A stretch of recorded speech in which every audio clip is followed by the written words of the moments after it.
نام محمد صلی اللہ علیہ وسلم سن کر آنکھوں پر لگانا یعنی چومنا بہت ہی پیارا عمل ہے۔ امت محمدیہ سے قبل بنی اسرائیل کے لوگوں نے جب اس طریقے کا عمل کیا تو وہ عمل ان لوگوں کے لیے ذریعہ نجات بن گیا۔ تو ہم امت محمدیہ صلی اللہ علیہ وسلم میں ہیں۔ اگر حضور علیہ السلام سے سچی اور پکی عقیدت کے ساتھ نام محمد پر انگوٹھے چومیں گے تو ہمارے لیے بھی ہمارا یہ عمل نجات کا ذریعہ بن سکتا ہے۔ ایک خوبصورت واقعہ اس سلسلے میں قوت القلوب میں اور حلیۃ الاولیاء میں بھی لکھا ہے کہ ایک بنی اسرائیل کا ایک شخص 200 سال تک اللہ رب العزت کی نافرمانی کرتا رہا۔ اس زمانے میں اللہ کی نافرمانی و سرکشی میں بڑھ چڑھ کر وہ حصہ لیتا رہا۔ جب وہ مر گیا تو بنی اسرائیل کے لوگوں نے ٹانگ سے پکڑ کر اسے گھسیٹ کر ایک کوڑے کے ڈھیر پر ڈال دیا۔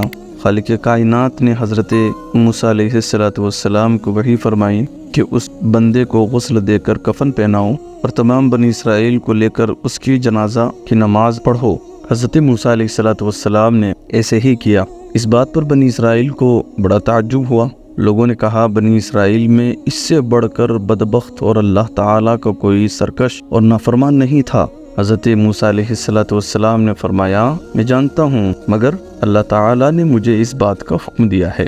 بنی اسرائیلیوں نے کہا آپ اپنے رب سے ہمارے لیے معلوم کریں۔ تو حضرت موسیٰ علیہ السلام نے اللہ رب العزت کی بارگاہ میں عرض کیا اے میرے مالک، اے میرے مولا، تو جانتا ہے جو میری قوم کہہ رہی ہے۔ تو اللہ رب العزت نے وحی نازل فرمائی۔ اللہ نے فرمایا انہوں نے سچ کہا کہ اس نے 200 سال تک میری نافرمانی کی، مگر ایک روز اس نے تورات شریف کھولی تو اس میں میرے محبوب کا نام لکھا تھا۔ اس نے دیکھا تو میرے محبوب کے نام نامی کو بوسہ دیا اور دونوں آنکھوں سے لگایا، تو میں نے اس عمل کی قدر کی اور اس کے 200 سال کے گناہوں کو معاف فرما دیا۔ سبحان اللہ۔ سنا آپ نے اللہ رب العزت بندے کو کس طریقے سے حضور کے نام پر انگوٹھا چومنے کے لیے معاف فرماتا ہے۔ تو آئیے ہم بھی عہد کریں کہ حضور علیہ السلام کے نام مبارک پر محبت کے ساتھ انگوٹھا چومنے کی کوشش کریں گے انشاءاللہ۔